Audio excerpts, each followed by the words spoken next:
kinakailangan tayo ang henerasyon na magwawakas sa matinding kahirapan. Tayo Ang henerasyon na pinakapursigidong Labanan ang kawalan ng hustisya at hindi pagkakapantay-pantay. at ang henerasyon na siyang susugpo sa climate change. At ito ang gagawin natin. Ang Sustainable Development Goals. 15 taong plano para sa ating lahat. Sa bawat sulok ng mundo, Wala tayong iiwanan. Mamumuhay tayo sa isang mundong walang sinuman ang dumaranas. Mamumuhay tayo sa isang mundo kung saan walang nagugutom at gumigising sa umagang nagtatanong, may kakainin ba yun? Mamumuhay tayo sa isang mundo kung saan walang taong namamatay sa sakit na may lunas. at kung saan Ang tamang pangangalaga. Ng kalusugan ay panghabang buhay. ang karapatan ng lahat. Mamumuhay tayo sa isang mundo kung saan lahat ay nakakapag-aral At nabibigyan ng sapat na kaalaman At kasanayan, para sa isang masaganang buhay. mamumuhay tayo sa isang mundo kung saan lahat ng kababaihan at lahat ng batang babae Ay may patas na oportunidad upang umunlad, maging matibay at ligtas. hindi tayo magtatagumpay. kung kalahati ng mundo, ay naiiwanan. Mamumuhay tayo sa isang mundo kung saan lahat ay mayroong malinis na tubig at maayos na palikuran. Sa bahay, Sa paaralan at sa trabaho. Mamumuhay tayo sa isang mundong Sapat na enerhiya para sa lahat. Init, ilaw at kuryente na hindi sumisira sa mundo. sa isang mundong umuunlad ang mga ekonomiya. At ang kayamanang tinatamasa. siya ring magbibigay Ng disenteng trabaho para sa lahat. Sa isang mundo kung saan ang ating Mga industriya Infrastruktura at pinakamahusay na inobasyon.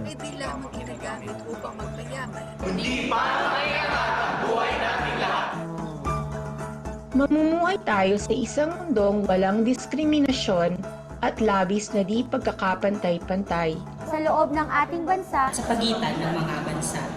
mamumuhay tayo sa isang mundo kung saan Ang lungsod at komunidad ay ligtas. maunlad at sumusuporta sa mga naninirahan dito.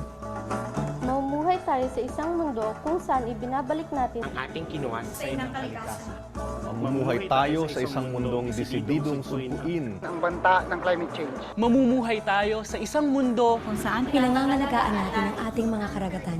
Mamumuhay tayo sa isang mundo kung saan pinangangalagaan natin ang buhay sa kalupaan. mga kagubatan, mga hayop. At ang kabuuan ng ating daigdig.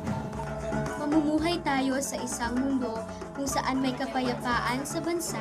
Kung saan ang lahat ng pamahalaan ay may pananagutan. at isang mundo Kung saan mamamayani ang hustisya at bawat isa ay pantay sa harap ng batas. At tayo ay dapat mamuhay sa isang mundo kung saan ang lahat ng bansa At ang kanilang mga mamamayan Ay magtutulungan upang isakatuparan ang Sustainable Development Goals. sa lahat ng mga tao at sa lahat ng sulok ng mundo. Ito ang United Nations Sustainable Development Goals. Tayo na't kumilos Sabay-sabay nating isakatuparan ito. Para sa atin, ito ang United Nations Sustainable Development.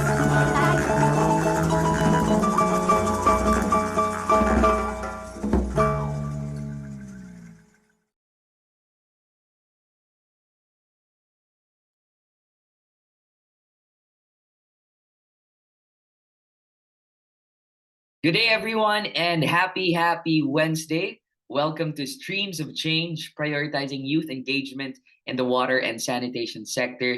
I really think this webinar comes at a very opportune time, now more than ever, as we face what we are facing today. My name is Val Amiel Vestille. I'm the Executive Director of the Association of Young Environmental Journalists, or AYEJ. And we are an ecological literacy nonprofit organization, and we work with journalists and young media practitioners to better tell climate and environmental stories. I am very honored to be your moderator for today. Now, in commemoration of the World Youth Skills Day, UP CIFAL Philippines, in partnership with the United Nations Institute for Training and Research and CIFAL Global Network, gladly brings to you Streams of Change, prioritizing youth engagement in the water and sanitation sector. This webinar aims to explore the significant role of young professionals in the effective promotion and implementation of water, sanitation, and hygiene programs, otherwise known as WASH. Now, this webinar highlights some of our SDGs, particularly Sustainable Development Goal number 6, which is clean water and sanitation, and SDG 17, Partnership for the Goals. So you could have been anywhere right now, but you chose to be with us and learn more about what you can do to promote WASH. And because of that, we thank you very, very much. Now, the honor of welcoming all of you to our webinar lies with Dr. Ebru Janasakulo of the CIFAL Global Network at the United Nations Institute for Training and Research. Dr. Ebru is a senior international civil servant and an expert in sustainable development. She currently serves as the associate head of the CIFAL Global Network at the UNITAR and as deputy director of UNITAR's Division for People. She also leads the Global Water Academy, where she advances training and capacity building initiatives related to SDG 6 on water and sanitation. Ladies and gentlemen, please help me welcome Dr. Ebru. Thank you very much. Thanks for this beautiful introduction to our webinar today. And thank you for the introduction, dear Val.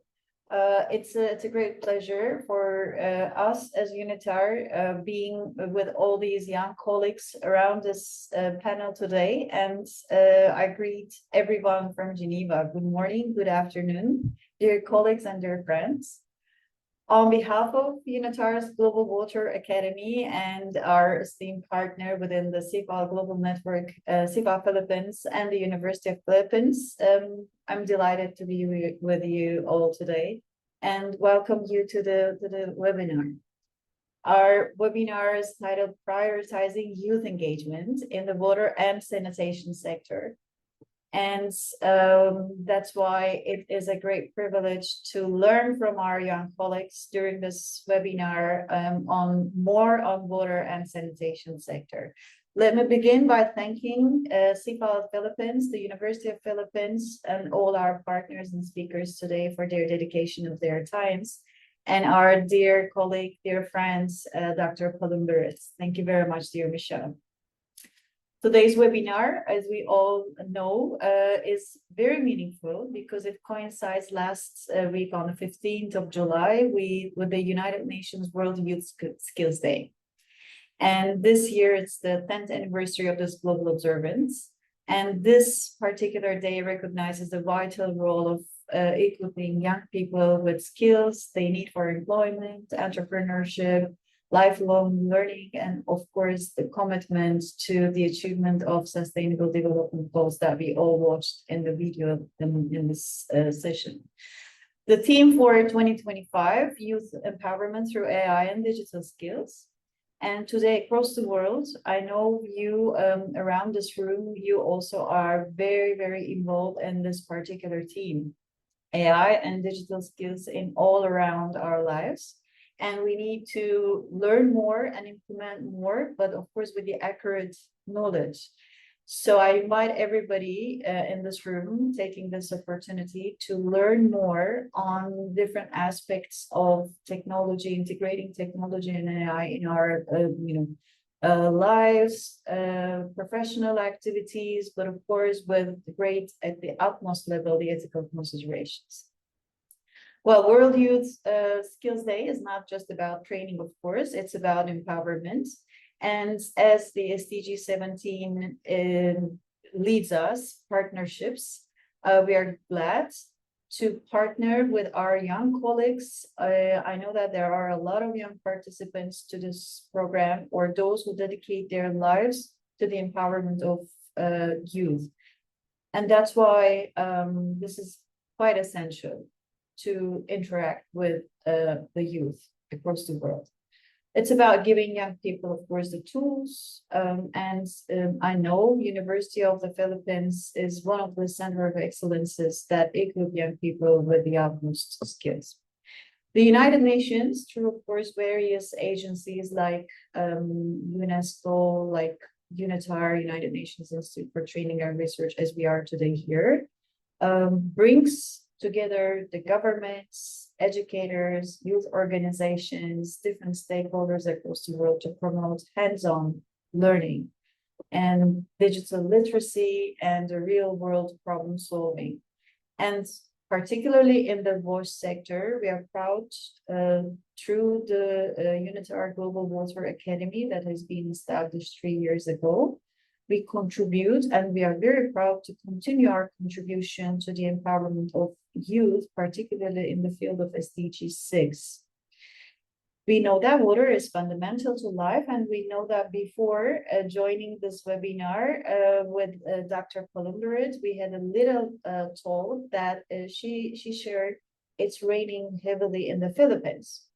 And this is one aspect, of course, on the climate change. And climate change has different phases. Some parts of the world is right now freezing unexpectedly. Other parts are under heavy rains or heavy droughts. So these are all parts of the entire problem of the global climate change. But of course, water and sanitation, either the abundance or the lack of water and access to clean water, is a tremendously important and unfortunately growing problem across the world. And this is the reason why UNITAR Global Water Academy within the UN water system is contributing through its mandate of training and research to the SDG 6. The UN recognized achieving SDG 6 clean water and sanitation for all, which requires a participation of youth. And we're very proud within the UN water system. We interact with a lot of youth organizations who are deeply committed. And I invite everybody to learn in this room what the youth activism in the water system is about and contributing very positively to raising awareness, to capacity building, engaging with the relevant stakeholders. And without further ado, I know that we are all looking forward to learning from the esteemed panelists today on more about how world youth skills and WASH system interacts. We're eager to learn more, but I invite everybody before I close my speech to explore more on the UNITAR's Global Water Academy and our SDG 6 Open Access course. This course is created last year, and it is open to all sorts of interested partners to learn more on SDG 6 clean water and sanitation. And I thank all our partners who contributed to the creation of this course. So I once again congratulate CIFAL Philippines and all the panelists and all the partners who made this webinar, third session of the webinar series, Streams of Change. And so we are all here to learn more and to translate the knowledge that we accumulate here into our lives. So this is now, after we close this panel today, it's going to be our responsibility to expand this knowledge and to share what we learned today during this webinar. And thank you again, dear Michelle, dear colleagues at CIFAL Philippines. It's a great example, successful example of partnership between different institutions. And of course, around UNITAR's Global Water Academy, CIFAL Global Network, and one of our most successful CIFAL centers, CIFAL Philippines. Thank you very much. And I'm looking forward to learning more. And of course, I wish everybody a very successful webinar. Thanks again. Back to you. Thank you so much, Dr. Ebru, for joining us all the way from Geneva in Switzerland. And of course, for grounding us with the reason of why we're all gathered here today. Truly, I think Dr. Ebru was it was very important for her to mention that the knowledge that we will gain from this webinar, if used in real world settings, will really become the wisdom what we all need to be successful in our shared advocacies. So thank you very much once again, Dr. Ebru. Now, let's keep the ball rolling, shall we? It's now time to talk about building youth capacity towards a resilient water and sanitation sector. And to talk about this, we will be hearing from Ms. Jlo Morigo Tangilan, Program Portfolio Manager for Humanitarian and Resilience at Plan International Pilipinas. Allow me to introduce her. Ms. Jlo Morigo Tangilan is a seasoned humanitarian and resilience specialist with over a decade of progressive experience in disaster risk reduction, recovery programming, and emergency response across the Philippines and the Asia Pacific region. She held key leadership roles where she managed large-scale recovery programs and led multi-sectoral collaborations. JLo has also contributed to international operations in Vietnam and Timor-Leste, providing technical support in catch programming and livelihood interventions. Currently serving as the Program Portfolio Manager for Humanitarian and Resilience at Plan International Pilipinas, she leads strategic planning, program design, and technical oversight of resilience and emergency preparedness initiatives. The virtual stage is now yours, Ms. JLo.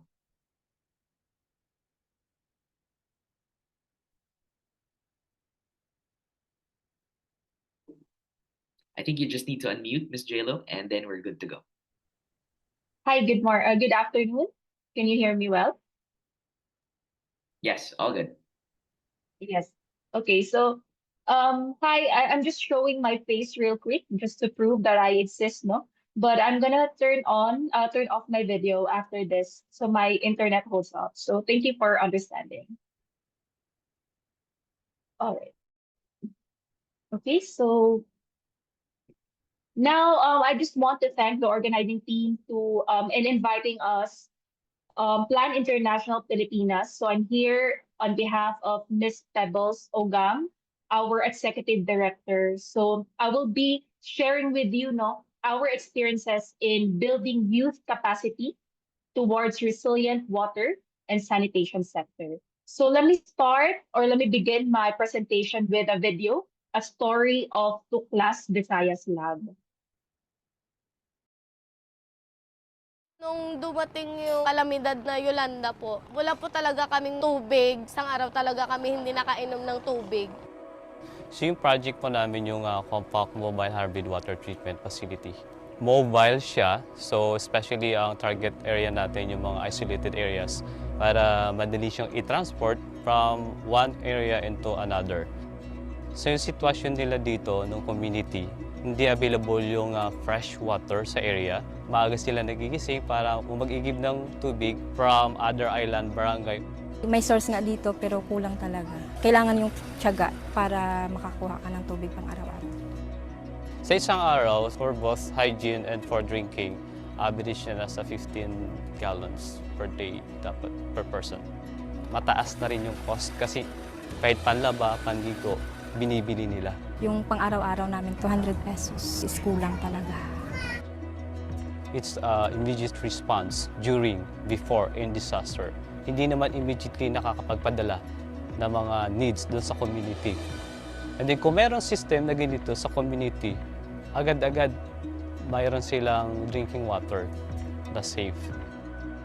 Nakita namin yung beauty o yung kagandahan ng mga suggestions nila kasi mas na-improve.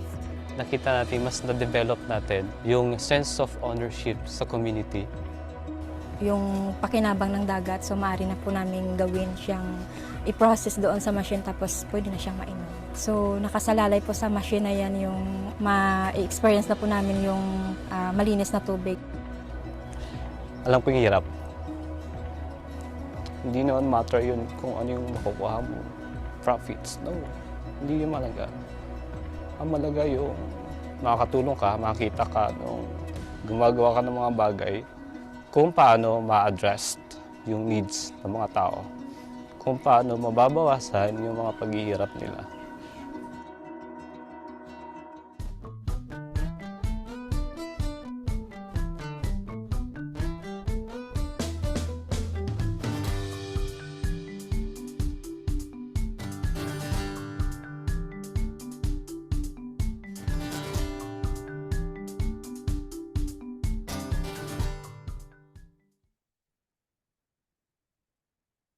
All right.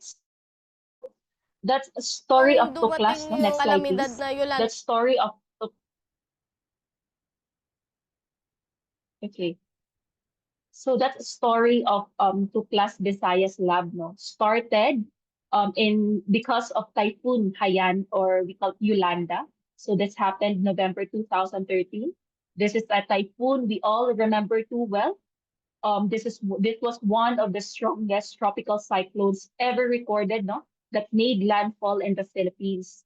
So it damaged houses, livelihoods, and even killed, no, lives and livelihoods of of individuals.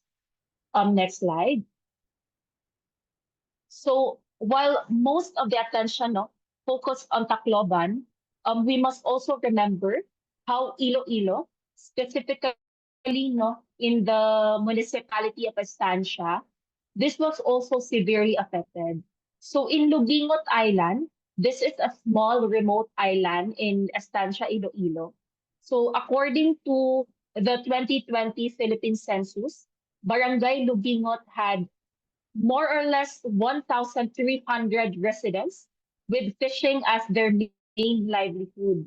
So majority of which were women and young people about age 15 to 30 years old. So that makes up no over 35% of the population. So because of Typhoon Haiyan, Lugingot was cut off for days. The typhoon didn't just destroy homes, it also disrupted basic services like access to safe water, sanitation, and even health.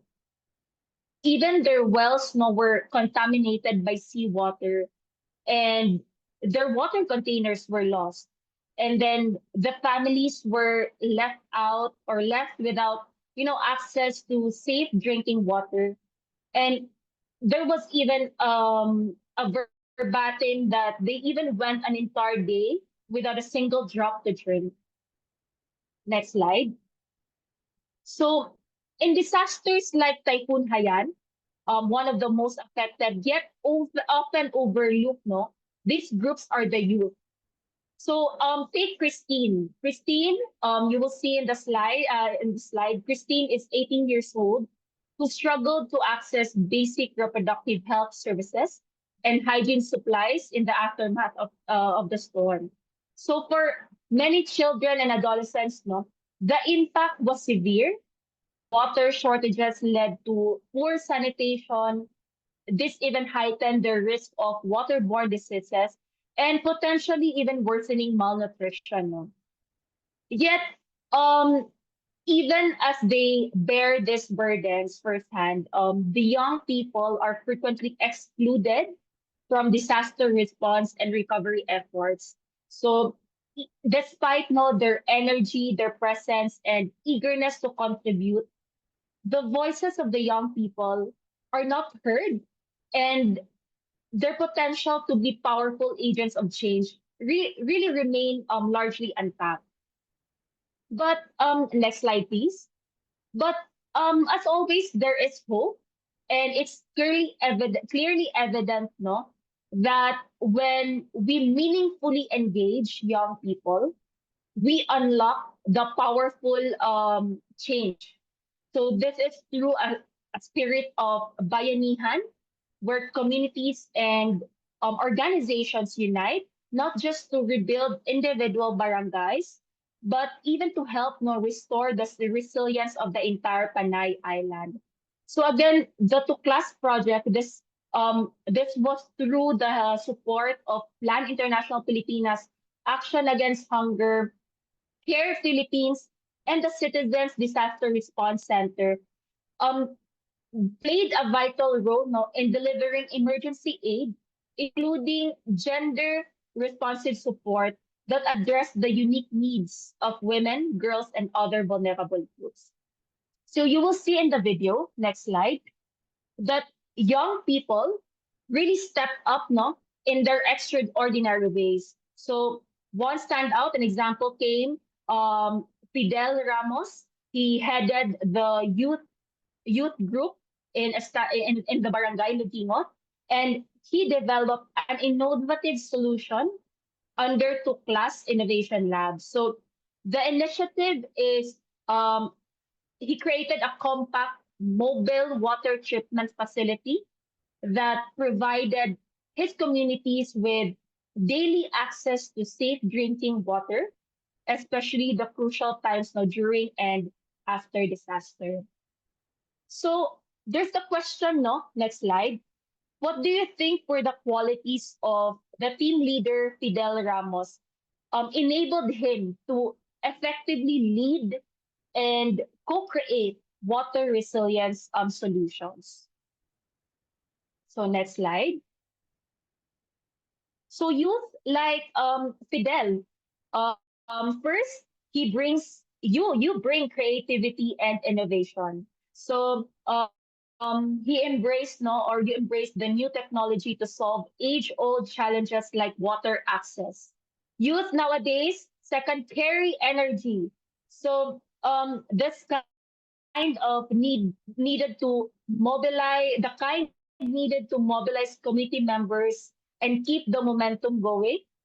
You also have the influence and voice. You are the peers, role models, and digital connectors who can really amplify voices and inspire action. The youth also has its compassion and purpose. They have the genuine desire to make life better for others in their community. And most importantly, no, Fidel and the youth, because you live in that community, you have the local knowledge. You know the land, you know the people, even the culture. So the solutions that are coming from the youth and from the communities are rooted in reality and not just in theory.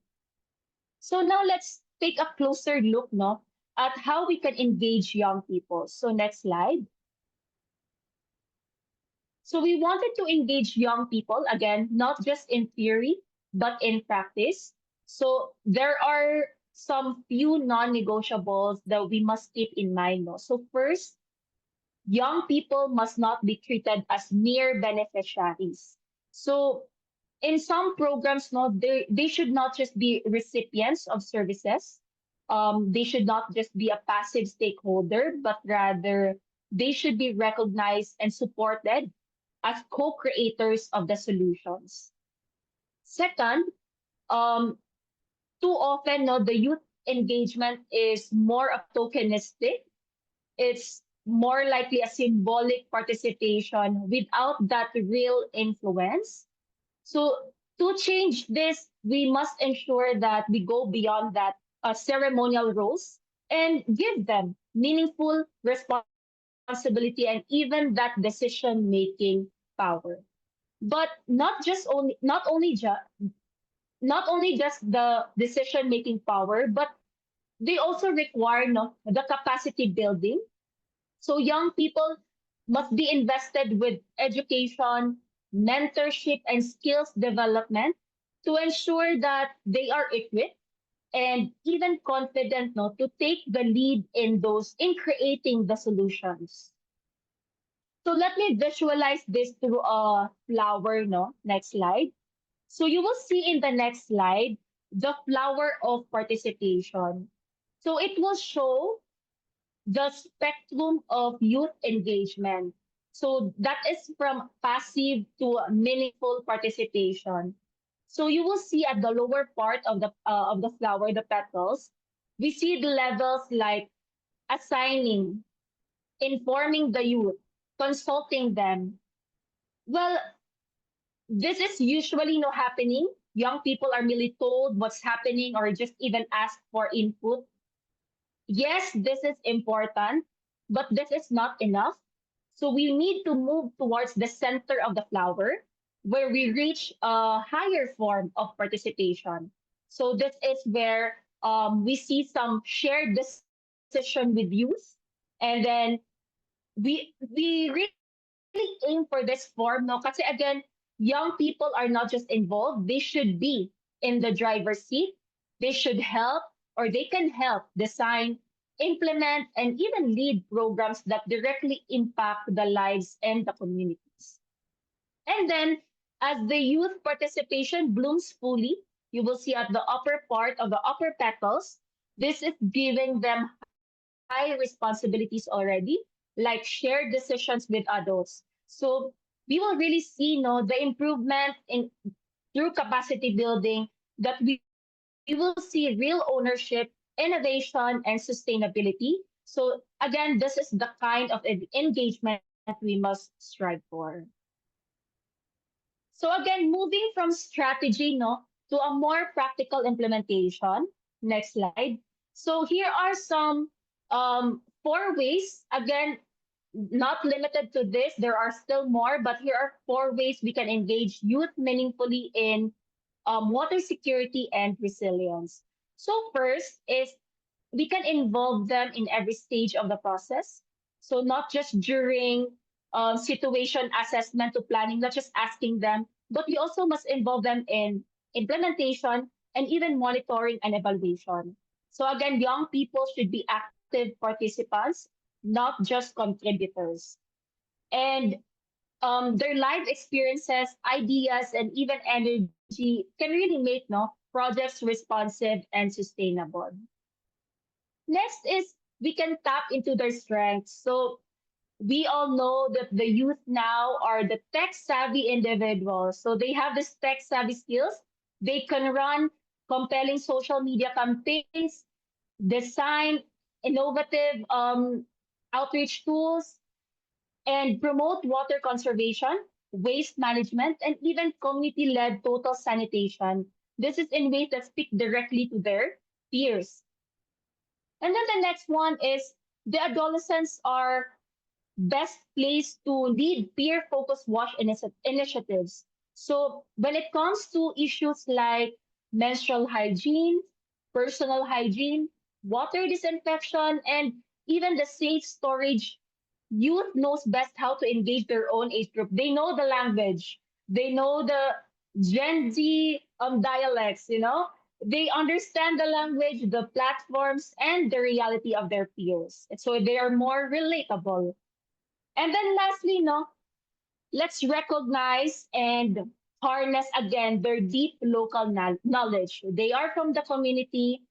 The youth local knowledge empowers them to promote more nature-based solutions. So again, since they are from that community, it makes them an ideal champion of nature-based solutions. So just simply from tree planting to mangrove reforestation, even to just regular water source cleanups. Again, these are not just environment actions, they are community resilience efforts. So when young people are empowered in this way, they don't just contribute to water security, but they also become leaders of it. So let me end this session by sharing one more inspiring story.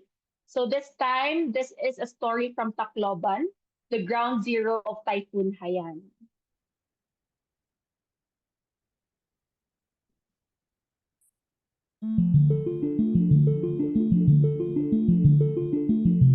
Our community is near the coastline and experiences extensive heat from the sun.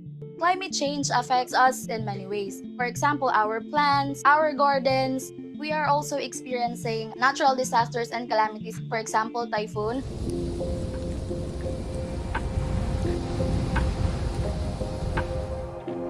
We experience Yolanda.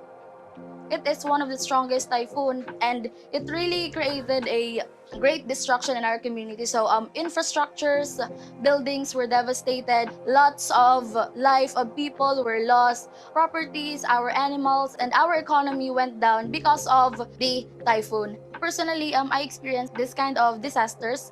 I developed a sense of fear.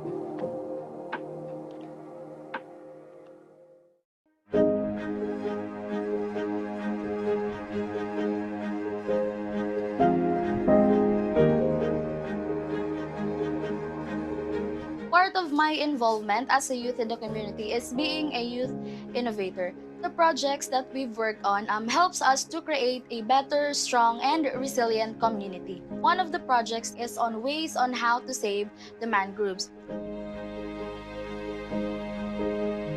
So in here, this is called the nursery sanctuary of the mangroves. What we're doing today is we are going to find seedlings of mangroves in the seashore. We are going to plant this and put this in the nursery area so that the little plant will be able to grow, and when it is ready, it will be transferred to the sea again. We want to make something that can help us mitigate the effects of these different disasters. The purpose of the mangroves is to serve as a natural barriers in our coastal areas so that when disaster happens, such as tsunami, it won't be able to penetrate directly to the community. The future that I want to see is a future where the impact of climate change reduces and also youth are empowered, especially the young women and girls. They will be given a chance to lead and to create a world that is better for them.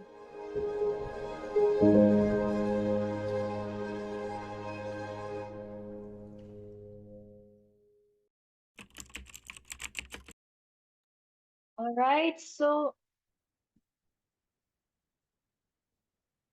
I hope you were inspired by Angelica.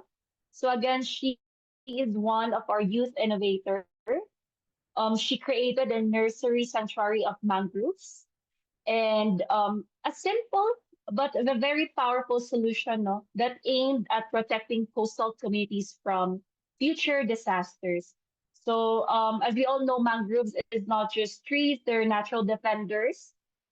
They act as barriers that um, reduces the impact of storm surges, even reduces flooding and help prevent erosion. So again, Angelica is a reminder that the future we want to see, a future where climate change's impacts are reduced, where water is protected, and where young people, especially the girls, are empowered to lead, and it's really possible. So the future won't happen on its own. Just like Angelica, you can lead, all of you can create, you can protect, and you all can inspire. So let's again give young people that space and support to do that exactly. So thank you so much and have a great day, everyone. Thank you very much, Ms. JLo, for those powerful insights and real-world examples of youth engagement in WASH programs. The question we always ask in the development sector is always, what does meaningfully engaging young people look like? And thank you, Ms. JLo, for literally showing us and telling us what that looks like. You showed examples of Tuklas Visayas Lab by Fidel Ramos, and we also saw Angelica's project on preserving mangrove ecosystems to maintain these natural barriers. And if there's anything in common in these two case studies, it's disaster. It's adapting from it and mitigating its impacts. We have faced them before, and we are literally still facing them today as we speak. But we thank you, Ms. JLo, for sharing with us the brilliant and inspiring work that these young people are doing to adapt and help mitigate the impacts of disaster that have torn their areas. Thank you very much. Now, if you have any questions for Ms. JLo, you may input them in the Zoom Q&A box. If I were you, I would take advantage of this opportunity and send in your questions to our experts. This will not happen again. We will not be sharing the same space and room with these experts. So if you have any burning questions inside your heads, please comment them on our Q&A section of Zoom. Now, let's proceed to our next speaker, Mr. Aldrin Magpantay, the co-chair of the Philippine Young Water Professionals. He'll be talking about accelerating WASH through youth-led solutions. Allow me to introduce Mr. Magpantay. He is a registered civil engineer and master plumber with over 9 years of experience in wastewater management, specializing in asset management, sewer coverage expansion, and operational efficiency. He currently serves as the OIC Head of Network Support Services under the Sewer Network Management Department of Maynilad Water Services Incorporated. one of the largest water and wastewater service providers in the Philippines. And beyond his corporate role, Aldrin serves as co-chair of the Philippine Young Water Professionals under the International Water Association. In this capacity, he actively advocates for meaningful youth participation in the water sector through CAP-Build initiatives and collaboration with local and international partners. He is passionate about accelerating access to safe and sustainable sanitation services and believes that empowering young professionals is key to achieving the goals of SDG 6, which in turn accelerates the rest of the SDGs. Mr. Aldrin, the floor is now yours. Thank you, Val, for that introduction. Thank you again, UP, CIFAL, and UNITAR for inviting us for this meaningful event. So I'll be presenting how youth are accelerating WASH through youth-led solutions. And again, I'm grateful to be here representing the Philippine Young Water Professionals. So for today, I want to take you on a short journey, a personal one, that shows you how youth like us are already creating WASH solutions and how with little support and space, we can do more. So let's start with a simple truth. So WASH is essential, right? We all know that. But do we really truly understand what it means, what it requires? Many still think WASH is just about installing a toilet or handing out soap. But it's far deeper and it's far more systemic than that. So normally when people hear WASH, they often picture the basics. Faucet, toilet, hand washing, and those matter, don't get me wrong now. But WASH goes deeper. It's the water pipes underground, the sewers that carry waste safely away, the treatment plants that treat our wastewater, the habits and the behaviors that protect our health every day. And without these hidden systems, the visible parts cannot truly work or even last.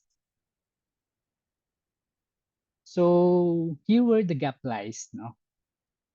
We often think water simply as drinking water, but often forget about the systems behind it. So the treatment, the distribution, the access for cooking, cleaning, and the hygiene.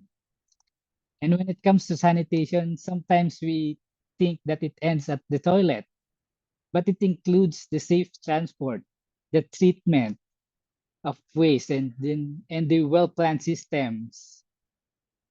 And with regards to hygiene, sometimes we just think of it as just bathing or hand washing, but we overlook menstrual health, food hygiene, and the challenge of turning these behaviors into lifelong habits.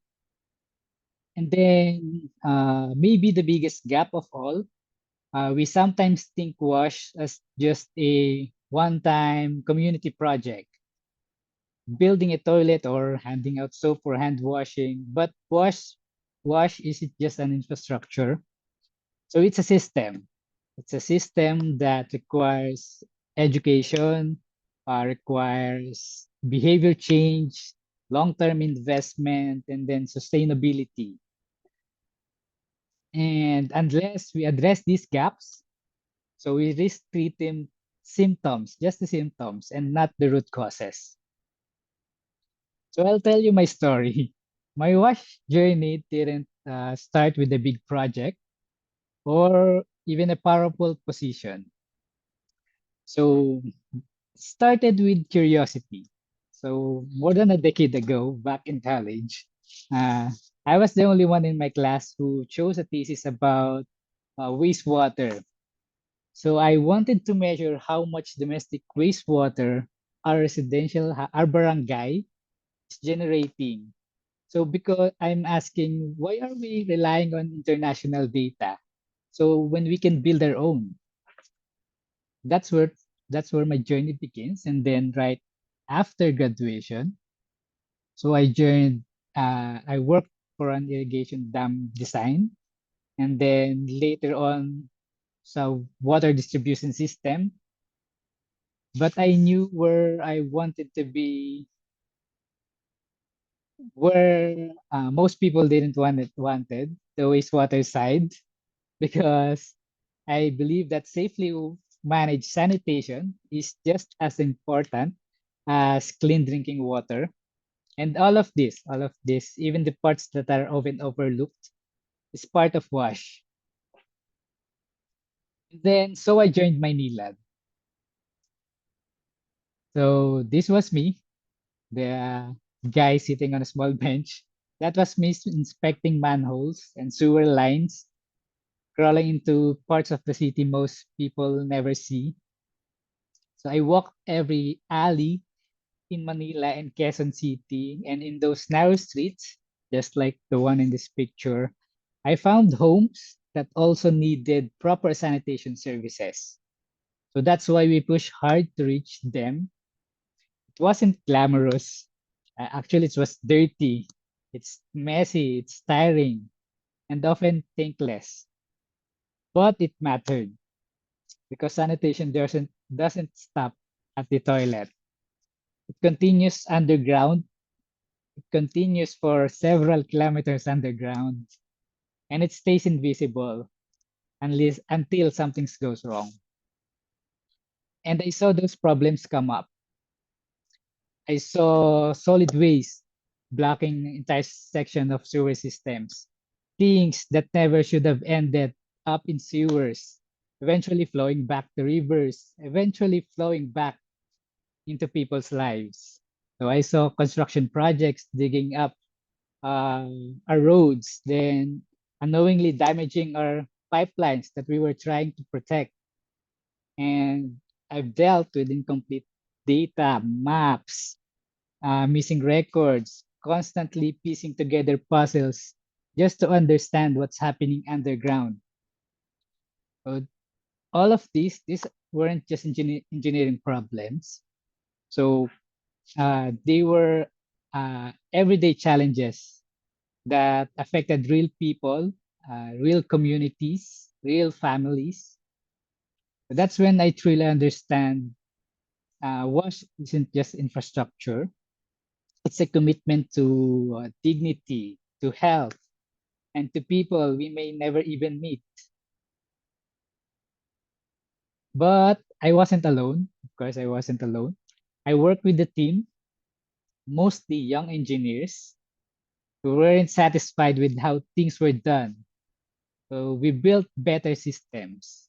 So we developed defect scorings for sewer lines so that we know what lines are needed to be replaced who are still working properly. So we built dashboards for faster decision making. We turned scattered data into action. And remember those houses in the narrow streets I showed earlier? We found a way to serve them too. And proudly, I want to say that that project was recognized by the International Water Association and the Singapore International Water Week last 2024. So that is a proof that that's the kind of impact young engineers can make. And I really believe that's the kind of impact you can also make. So we didn't wait for change.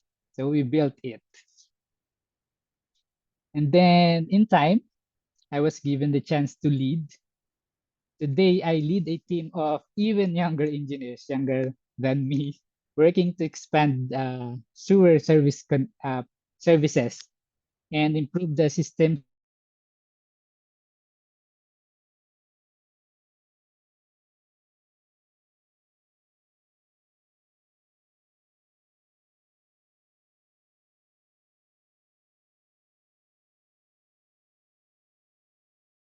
that barely made sense to others. And now I help shape projects that serve millions of people. So this is also a proof that This what happens when young people like you are trusted, supported, and given the space to lead. So that's when I realized my job is not just a job. WASH isn't just about fixing pipes.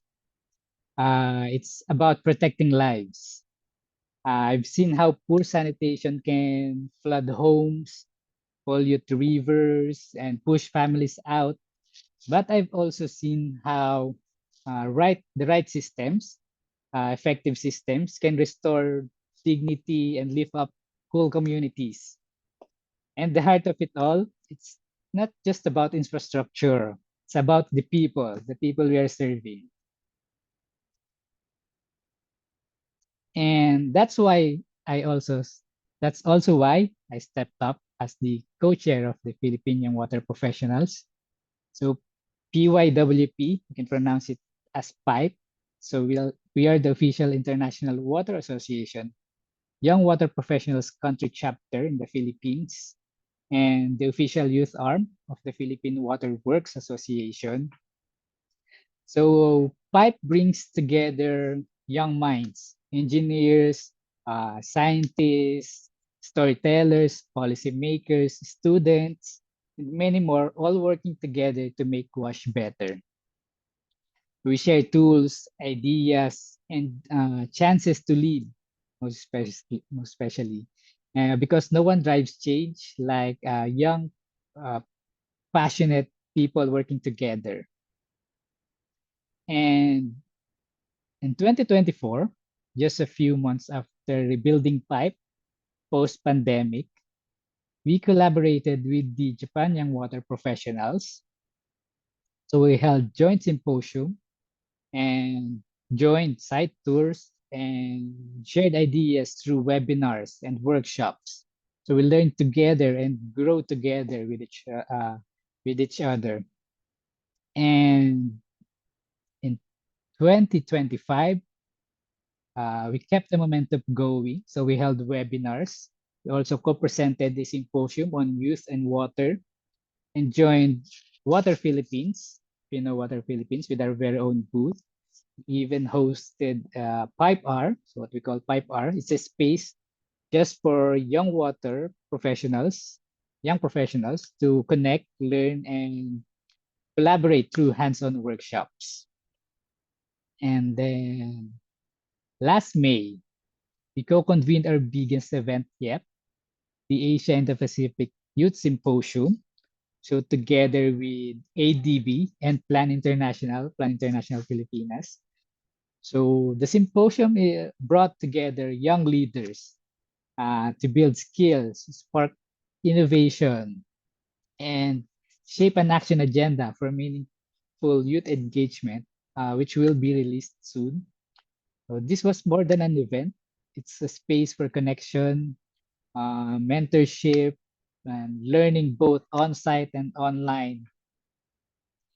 And now let me show you, Now let me show you how other young people are stepping up too. So we have here RJ Hosmilio, one of our members. I think RJ is also here, together with Selwyn and Rosario, his team from Environmental Management Bureau, Region 8. So they develop a tool that tracks the health of rivers in their area. So helping communities, LGUs, and decision makers act faster, smarter, and more importantly, together. So if you want to explore their dashboard yourself, you can scan the QR code. It's really a great example of how youth are turning data into action.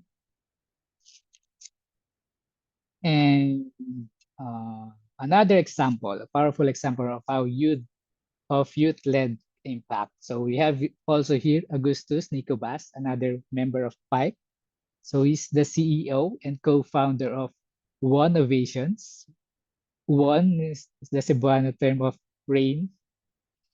So One Ovations is helping eight floating communities in Agusan del Sur.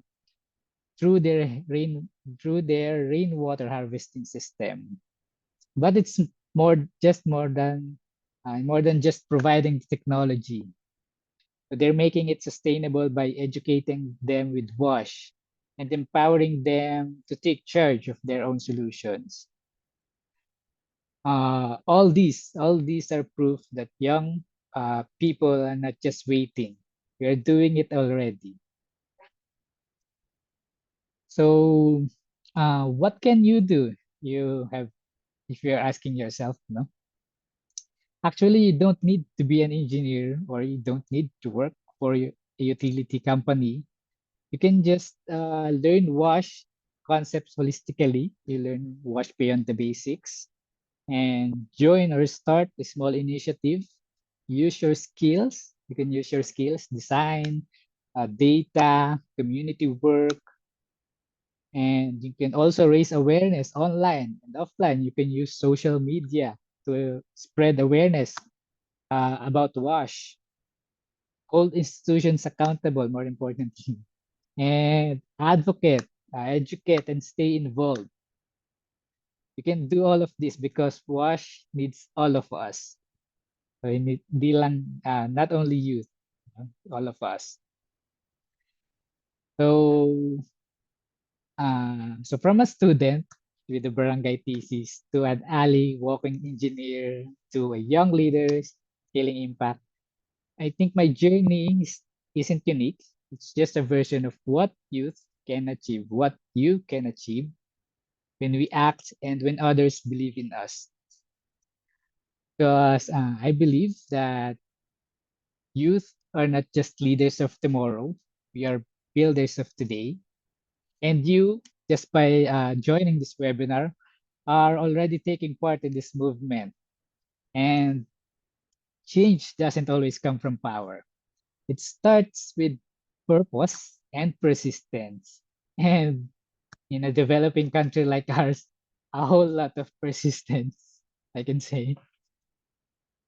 So before I end, I want to highlight what I've learned throughout this journey.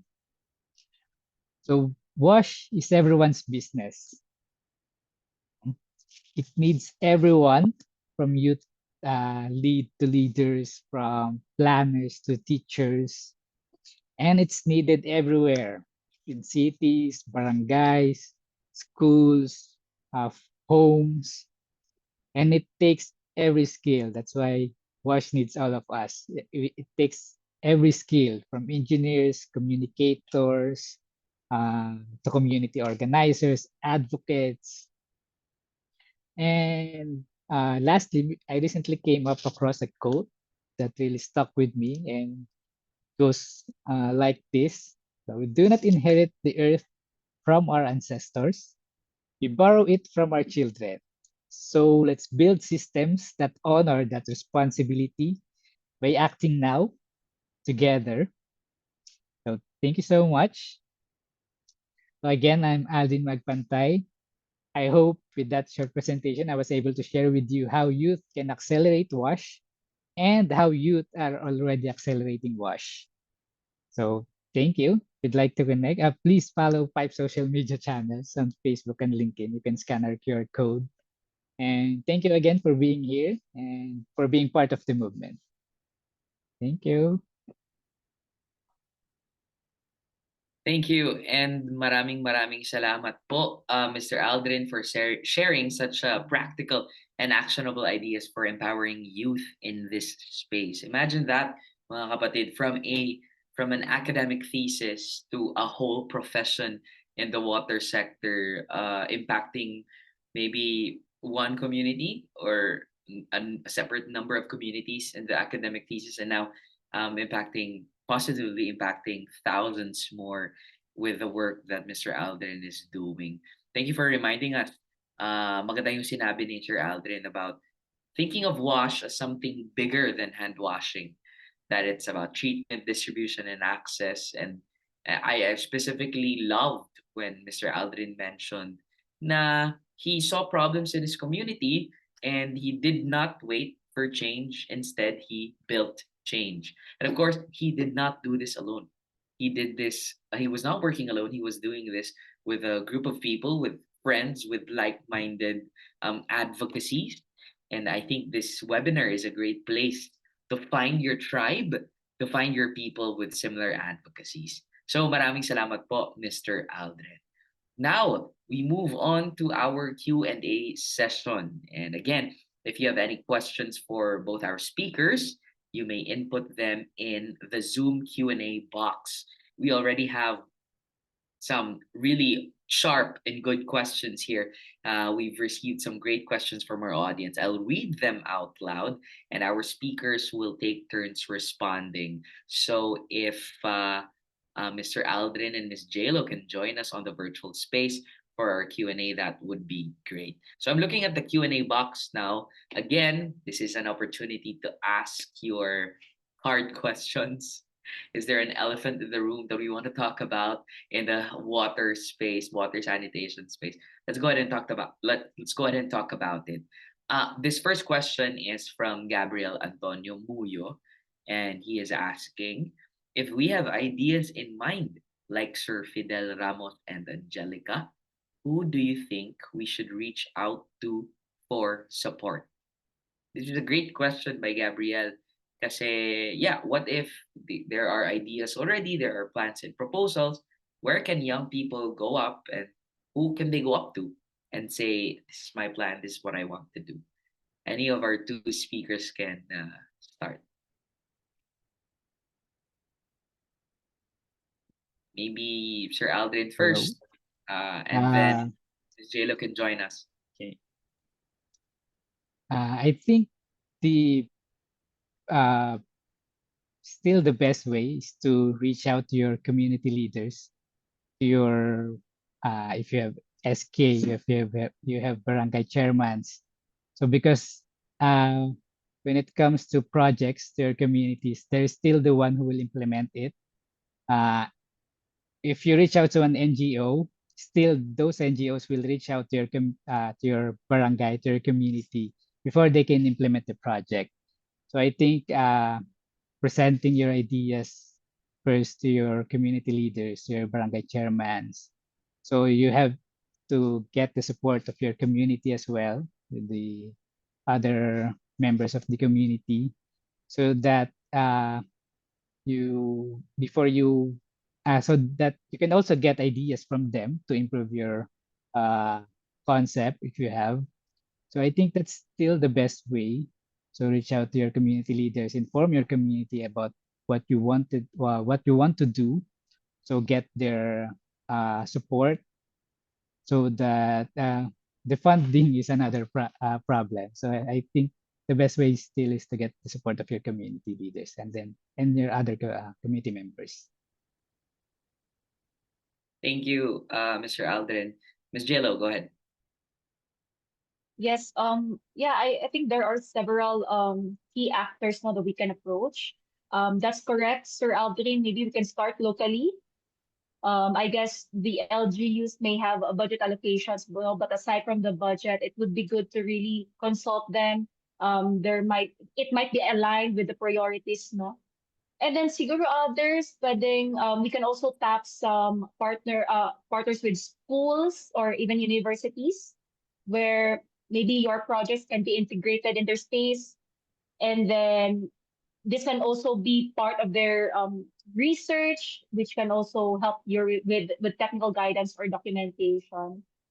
And then we also have NGOs and youth networks. Actually, for Plan International Pilipinas, we are strengthening our youth network, no? Where we integrate most of our projects with youth innovators. So yeah, so there are small grants, mentorships available with different NGOs, no, that you can tap with. And then they can maybe also tap some private sectors through their CSR programs, CSR initiatives that maybe aligned with WASH or youth empowerment. So yeah, that's it.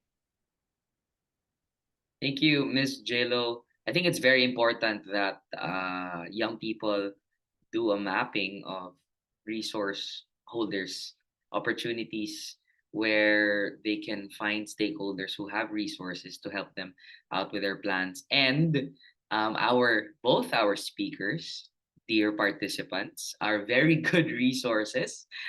I hope I don't put you on the spotlight now, Mr. Aldrin and Ms. JLo.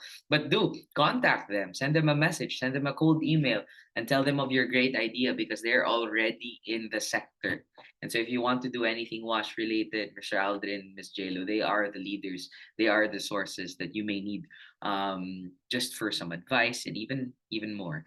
Thank you so much, Mr. Aldrin and Ms. JLo. We have here an interesting question from an anonymous person, but we can infer that they are from UP Diliman.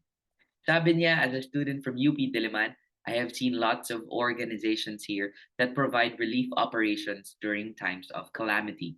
However, while I do find what we do helpful based on feedback, I feel that it can be a quote unquote band aid solution at times. So the question here is, are there any tips or recommendations you can give for us to be meaningfully involved more as youth leaders? Thank you. I think short for asking, bukod sa pagpo-provide ng pag-organize ng relief operations at pagpo-provide ng mga ganitong klaseng mga quote-unquote band-aid solution, ano pa kaya ang pwedeng gawin ng ating mga kabataan para mas meaningfully involved sila sa usaping wash? Miss JLo, go ahead. Ako naman. Yes. So, thank you for raising that. No, it's something that even us are also um grappling with. No, so I guess for Plan International Pilipinas, no, just to share that we also are investing in more disaster preparedness and anticipatory action activities. But really, just to answer your question, no, we can pair relief operations with risk reduction and resilience activities. So while we do relief, or even after doing relief, we can do some hygiene behavior campaigns, or maybe pair it with disaster risk reduction education. So that's where we can turn the relief site into some long-term partner community, no, where you can again co-create resilience projects. And then we can also turn these reflections, no, of disaster operations into research. So you can use your experience in relief as a data for evidence for advocacy. And then siguro we can also do we can do mentoring and multiply, train new volunteers, not just in packing goods, but also in understanding, no, the systems, the climate risk. In this way, we can be more sustainable, not just with projects, but we can again grow with others, no. And then lastly is the influencing part. We can push for youth voice in governance. So we can advocate, no, for student or youth representation in local WASH or DRR planning processes. So actually, in most of our projects, no, we make sure that in updating their local plans, LCCAP, the RRM plans, we make sure that there's a representation of youth, especially the girls. Thank you so much, Miss JLo. Mr. Aldrin, did you want to add anything? The more I think the important thing is to identify the root causes. So we need to learn from our experiences. So we need to identify why those things happen, and then we need better policies. Of course, we need better policies. That's why we're just like Miss JLo said. So we need representations, youth representations in the table when it comes to policy making, so that because they are the ones who experience firsthand the problems, and they have a different view of how things happen. So we need to also consider their voices, their ideas. And when it comes to those policies, we sometimes most of the times, one policy is not applicable to everywhere, to all of all of our uh, provinces. So we need to have we need to source out local data from different provinces. So we need to come up with different strategies for different provinces. So because of our uh, the layout of our countries a bit what do you call that?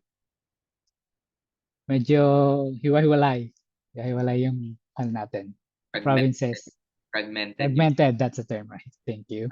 And I forgot to mention pipe earlier regarding the first question. So you can also reach out to us if you have ideas and if you have problems like this, and we'll try to do our best to connect with you to the experts that are the expert with that are experts that can answer your questions. So I think that's all. Thank you, Mr. Aldrin, Ms. JLo. The next question here, I will get from two questions kasi parang they sound the same. Anonymous attendees also. Ang tanong ay, what is the best way that we, the youth, can contribute if we're still yet to break through in the industry? And I think a similar question here is, what is the best first way to start forming innovations or organizations for us youth to be able to help in this generation? So let's say we're talking to young people here who have passion, who have an idea, but they don't yet know how to break through to the industry kasi bago pa sila. Any advice, tips, thoughts on these questions? Sure, Siguro I can start. That's also my very same question when I was in college. I have no guidance when it comes to water and wastewater. So what I can say is just continue with your passion. So if you're not yet a professional, you can study, you can read, and start in your place. So you don't have to start big when it comes to wash or any water related campaigns. A simple cleanup, river cleanup is already a step closer to wash.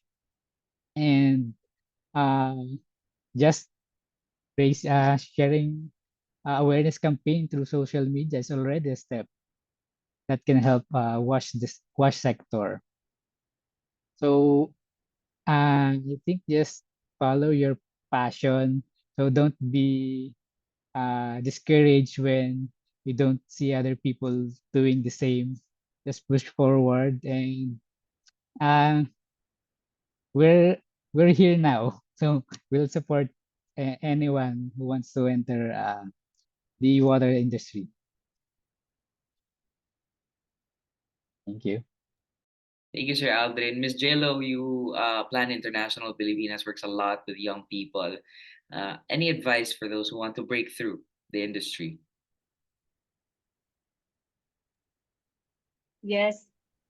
I totally agree with Sir Aldrin. Start where you are with what you have now. What you know, what you have now. Look around the campus, look around your barangay, your community, see some, know the wash issues are everywhere. Unsafe restrooms, waterways, lack of hygiene kits during disaster operations.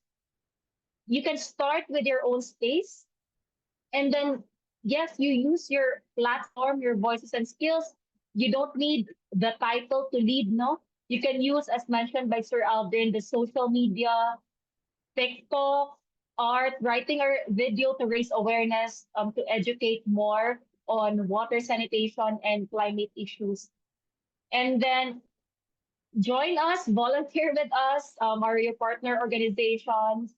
You can participate, no, and offer help to solve these problems. You can help us write proposals, document the impact. just make sure that you stay consistent. Sabi nga ni Sir Alden, don't lack that passion, huwag kayong mawala ng pag-asa. Stay consistent, stay curious. What's more important is that even with small things, you can that can already support resiliency in the community. Thank you, Ms. JLo. Very, very practicable and actionable steps moving forward. We have room for some more questions. Kathleen Vitog asks, what are some practical ways local government units can build more inclusive partnerships with youth in the WASH sector under SDG 17? Might I assume Ms. Kathleen is from the LGU?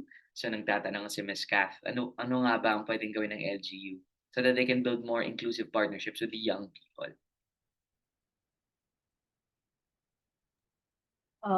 Yeah. Ms. Well, Jalen. yes. So, well, my suggestion is maybe you could create seats again, representation. You can the LGUs can institutionalize youth representation in local committees, sanitation councils, and even in the local BRR committees. And then again, we really need to engage youth, not just merely volunteers, passive participants, but as co-decision makers.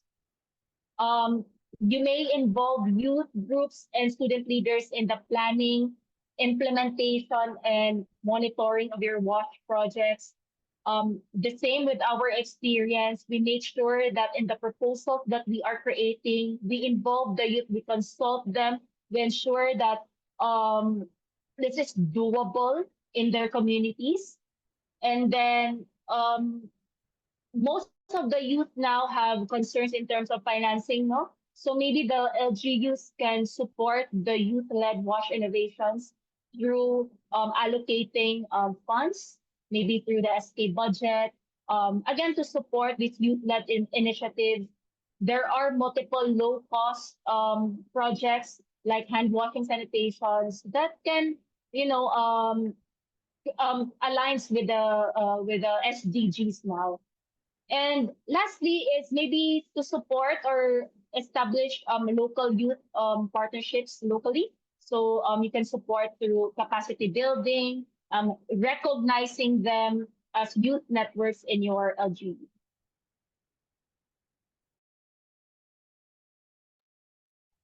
So I agree with Miss Jelo, no?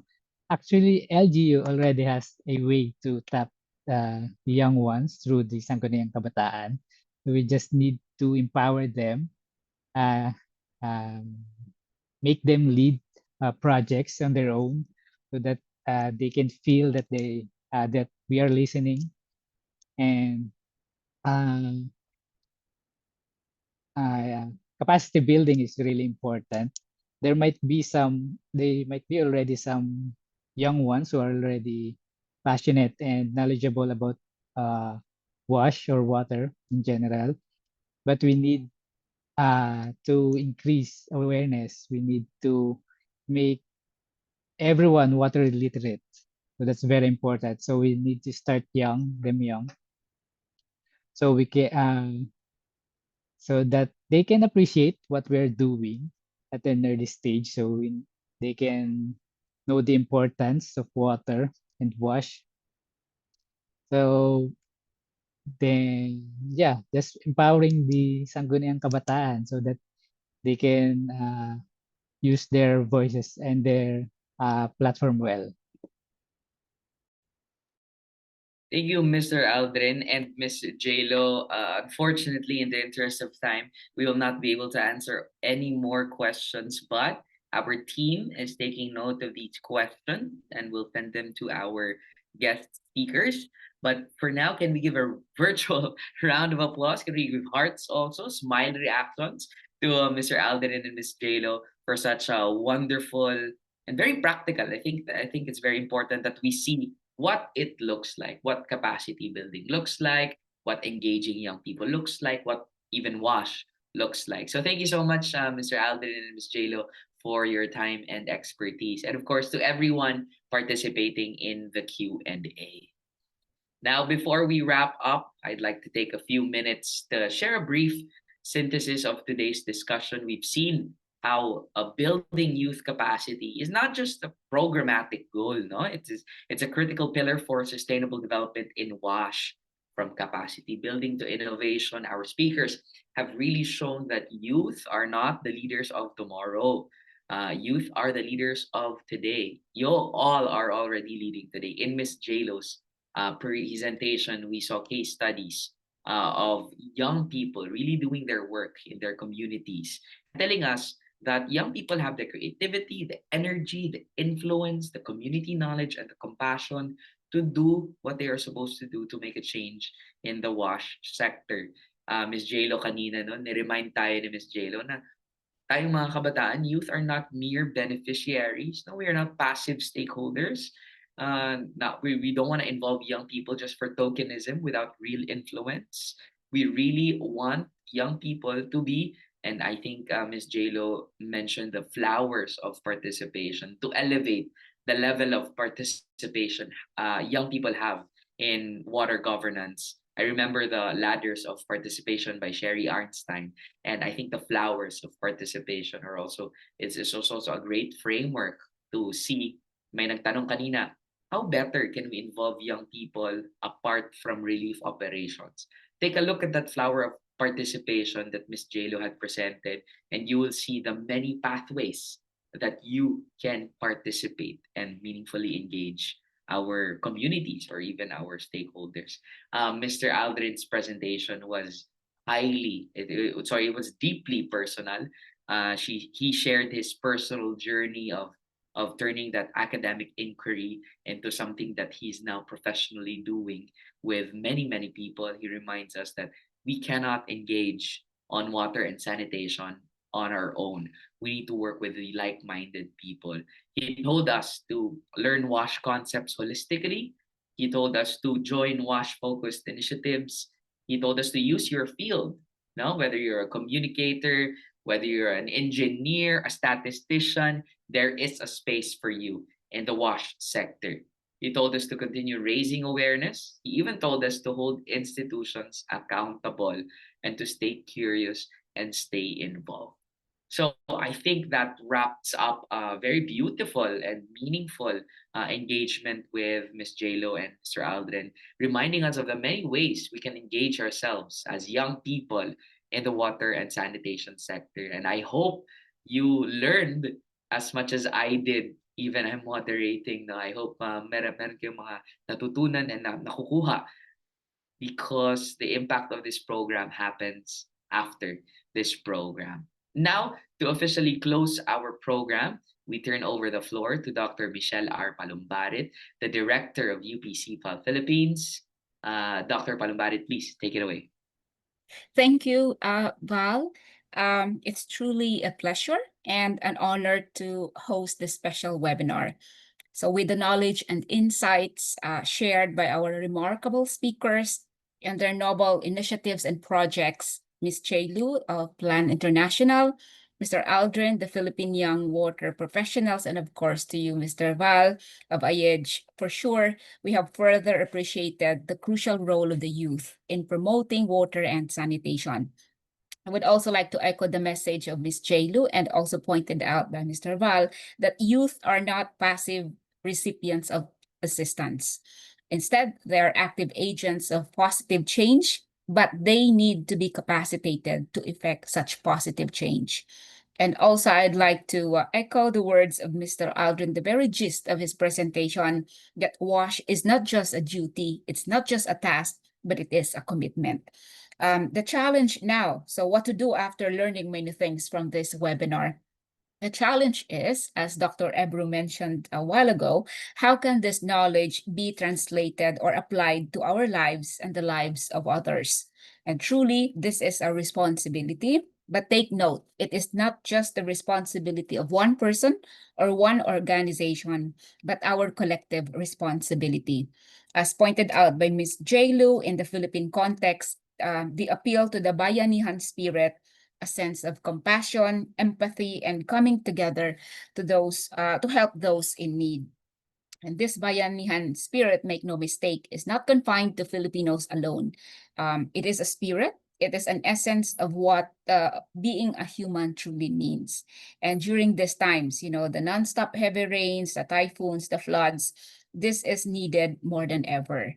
My sincere gratitude to UNITAR, to the Water Academy, and of course to Dr. Ebru, the CIFAL Global Network, also the CIFAL Philippines, especially Elle, for putting this webinar and making this really a reality. So before I officially close this webinar, I would like to invite you all to UP CIFAL's professional course on water governance.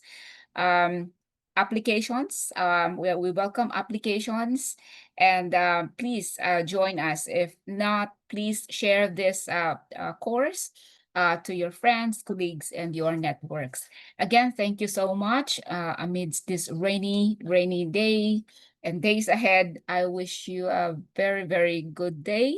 And again, thank you to UNITAR, the Water Academy, and Dr. Ebru for staying with us until the end. So thank you so much. And back to you, Val. Maraming salamat po, Dr. Palumbarit, and thank you again to all our speakers, our organizers, and of course to our very engaged audience. We hope you leave today's session inspired and ready to take action in your own communities. Please do not forget to follow us on Facebook, on our socials, CIFAL Philippines Social Media Networks, for more youth-related programs. Scan that QR that you see here. I don't know if we're seeing the same thing. For the feedback form, we want to hear from your feedback. So please scan this and give us your feedback. And again, Dr. Palumbarit mentioned it. We have a call for applications for the professional course on water governance offered by UP CIFAL Philippines for those who want to further their career in the water and sanitation sector. Ayun sa mga nagtanong, anong pwede kong gawin? Saan ako pwede magsimula? Baka this professional course on water governance is for you. More information on the CIFAL social media accounts. I would like to personally thank CIFAL Philippines and UNITAR for having me. This is not the first time I engage with UP CIFAL, and it's always a welcome reception every time an invitation from UP CIFAL comes along. Maraming salamat for the trust. This has been Val Bastille from AYEDGE. If you're a storyteller, connect with us on Facebook and LinkedIn and help us let the earth be heard. This has been the end. This is the end of Streams of Change, prioritizing youth engagement in the water and sanitation sector. Stay dry, stay safe, and as per Sir Aldrin, stay curious. Maraming salamat po.